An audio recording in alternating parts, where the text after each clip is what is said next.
बातचीत कर लेते हैं जी। भाई साहब, क्या सिंपल नाम हुआ? बात है, देखिए मेरा नाम स्वतंत्र भारद्वाज है। सबसे सिंपल बात है कि देखिए ये जो भगवा ओढ़े हुए हैं ना भैया, ये भी जो ओढ़े हुए हैं ये सब का है, ठीक है, सब कोई ओढ़ता है। लेकिन यहाँ का जनता कोई भी जो है ना मूर्ख नहीं है, हर कोई जानता है कि रियल भगवा क्या है और चुनावी भगवा क्या है। तो राहुल गांधी चुनावी भगवा लेके आगे बढ़ रहे हैं। हाँ, डेली ओढ़ने वाला है। और ये जो हम लोग का जो भगवा है ना, वही भगवा शुरू में जब वो लोग पद पे नहीं भी थे, मोदी जी हो या कोई भी, जो वो लोग का आरएसएस से जुड़ाव था या वो लोग हमेशा से भगवा लेके चले थे, तो वो लोग अभी नहीं भी ओढ़ेंगे। मोदी जी अगर नहीं भी कंधे पे रख के चलेंगे तो भी हम लोग जान रहे हैं कि उनका नींव जो है कहीं ना कहीं जुड़ा हुआ है हमारे संस्कृति से, ठीक है। लेकिन जो केजरीवाल हो गया या फिर राहुल गांधी या जो भी भारत जोड़ो यात्रा कर रहा है, कांग्रेस का ही हो गया, ये लोग का कोई नींव नहीं। वो लोग जो है चुनावी भगवा के तौर पे वो लोग भगवा यूज कर रहा है, तिलकधारी कर रहा है, कोई नहीं। अभी आप देखिए ना, एक बहुत बड़े मंत्री कह के गए थे कि जब कोर्ट के ऊपर जनों चढ़ जाए तो समझ लेना कि भारत एकदम सही दिशा में चल रहा है। लगातार जिस तरीके से गुजरात चुनाव की दौड़ लग रही है, अभी वोटिंग भी होने वाली है, आम आदमी पार्टी की एंट्री के बाद में जो कांग्रेस का वोट बैंक है वो बहुत कम हो गया है।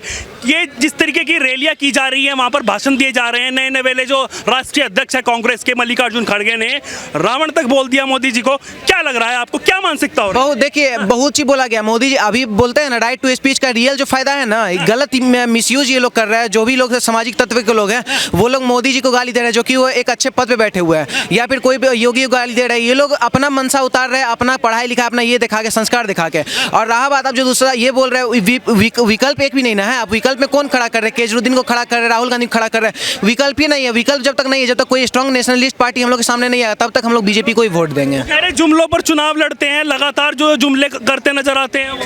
कौन? मोदी जी तो जुमला पे चुनाव नहीं। देखिए दोहरी राजनीति का जहां बात आता है ना, तो दोहरी राजनीति सिर्फ और सिर्फ कांग्रेस और केजरीवाल का ही पार्टी वार्टी करते आया है। सब मोदी जी हमेशा एक ही चीज को लेकर चले, वो है सबका साथ सबका विकास, और उसी को लेकर वो आगे बढ़ रहा है। और मुस्लिम भी जो है उनको कहीं ना कहीं सपोर्ट कर रहा है। वैसे करेक्टरहीन पार्टी अगर बोला जाए, किसी की माँ को, किसी पे हत्यारा, किसी को रावण करके, वो है कांग्रेस। कांग्रेस का होने लगा नाश।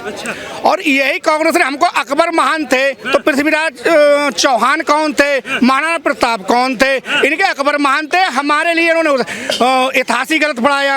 अब इनकी जब खुल के जब आ रही है गूगल पे, मोबाइल जो सब लोग आ गए, सब लोग ये चेक कर रहे हैं, तो इनके खानदानी दिख रहा है। कांग्रेस का करेक्टरहीन पार्टी एक दूसरे का अपमान करना है। सब पे ले लिया इन्होंने अपना कि आजादी हमने दिलाई। फिर सुभाष चंद्र बोस कौन थे, भगत सिंह कौन थे, राजगुरु कौन थे, उनका तो मैंने रिसार्च पढ़ाया नहीं। उनके तो कहीं पार्क नहीं बनाए, क्या बना दिया? राजीव भाई साहब, सुनिए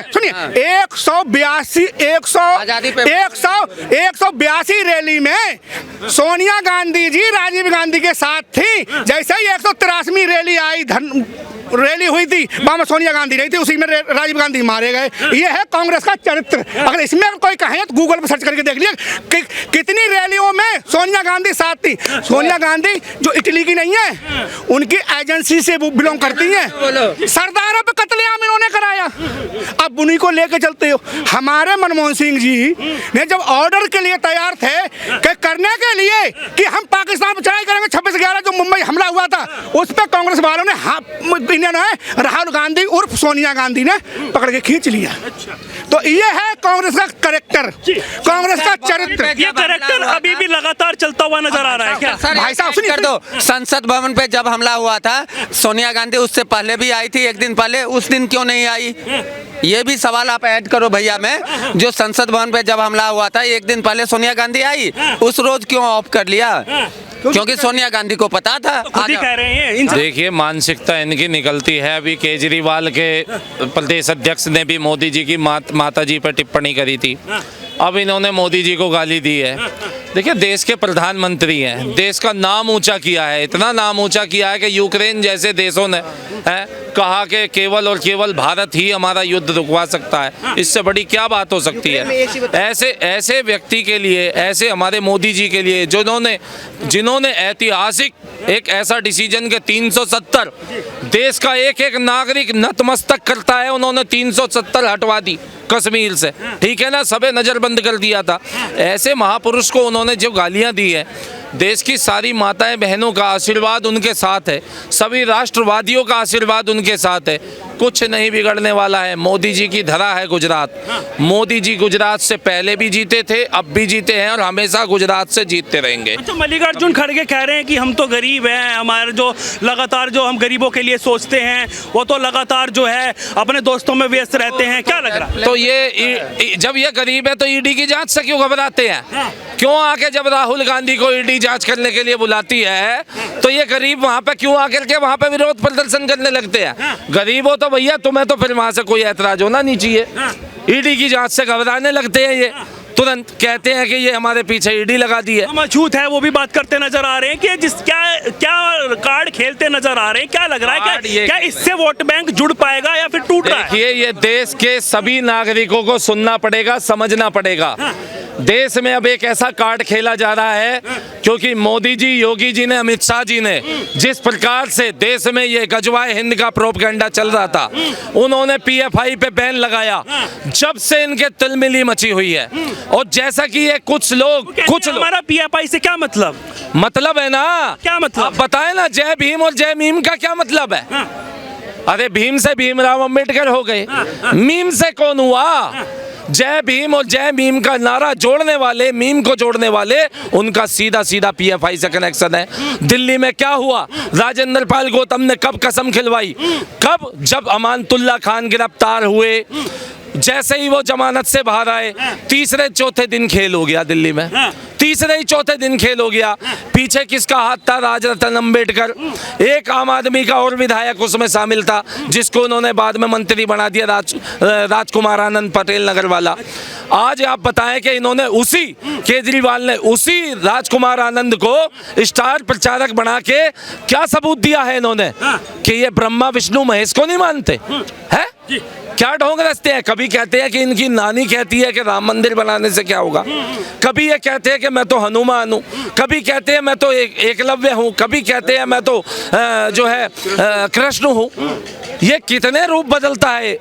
असलियत में मल्लिकार्जुन खड़गे जी, आपने जो रावण बोला है ना, रावण नहीं है, लेकिन क्योंकि रावण के भी 10 मुंह थे, रावण के भी 10 मुंह थे, ये केजरीवाल 2 मुंह आदमी है, इसके 2 मुंह है। ये एक मुंह पे तो कहता है कि हम शाहीन बाग वालों के साथ है, केंद्र सरकार अपने आप काम देखे, और एक मुंह से कहता है प्रदूषण पे केंद्र सरकार आए और हमारे साथ मिलके काम करे।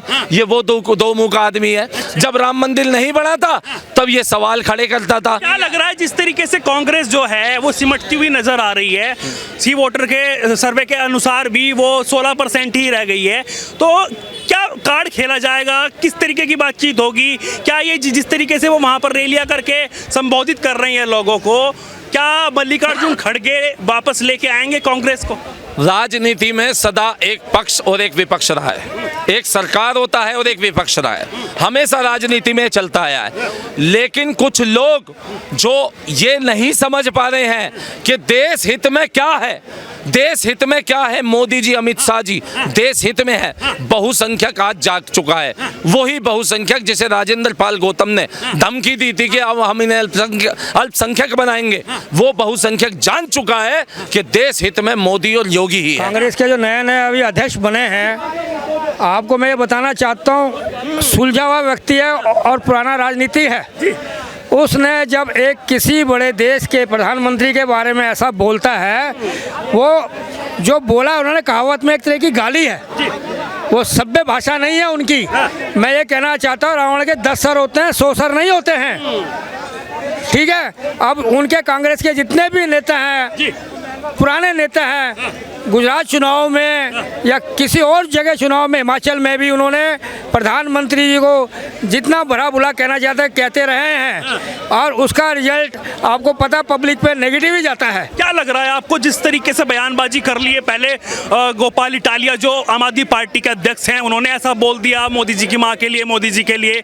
अब जो है मल्लिकार्जुन खड़गे जो राष्ट्रीय अध्यक्ष है कांग्रेस के, उन्होंने बोल दिया।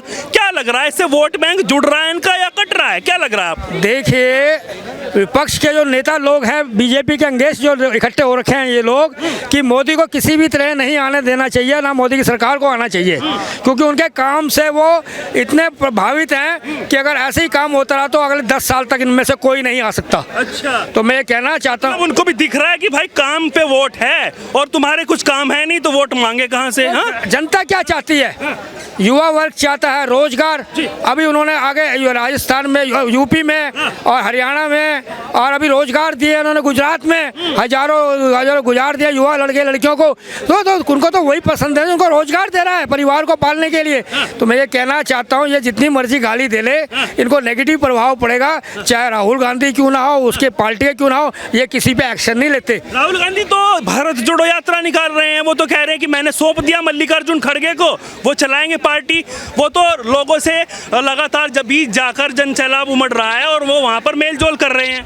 भाई ये राहुल गांधी जो सोचते हैं, और अगर राहुल गांधी अध्यक्ष बनते तो पार्टी का और कल्याण हो जाता। अच्छा, सभी चाहते थे राहुल गांधी अध्यक्ष बने, पर किसी मजबूरी के कारण। आप भी चाहते थे?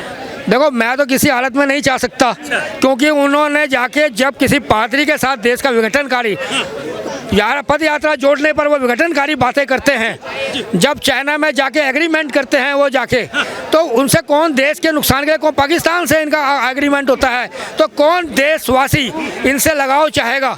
इन्होंने तो अंग्रेजों का कानून चलाया अपने राज्य में, जितने अंग्रेजों का कानून थे वो भारत के लोगों पे इस्तेमाल करते थे। राहुल गांधी भी अब भगवा में हो चुके हैं, लगातार गले में भगवा कपड़ा डालकर और आरती करते नजर आ रहे हैं। आपको नहीं लग रहा कि भगवा में वोट चिपता हुआ दिखाई नजर आ रहा है उनको और वो चाहते हैं? देखिए, मैं कहना चाहता हूँ इस पे, मोदी जी का प्रभाव ऐसा पड़ा है, सनातन धर्म को ये अपनाने लग गए, जिनकी ये बदनाम करते सनातन धर्म को, बेइज्जती करते थे सनातन धर्म की। तो मैं ये कहना चाहता हूँ आपको, आखिर इनको झुकना पड़ा ना सनातन के आगे।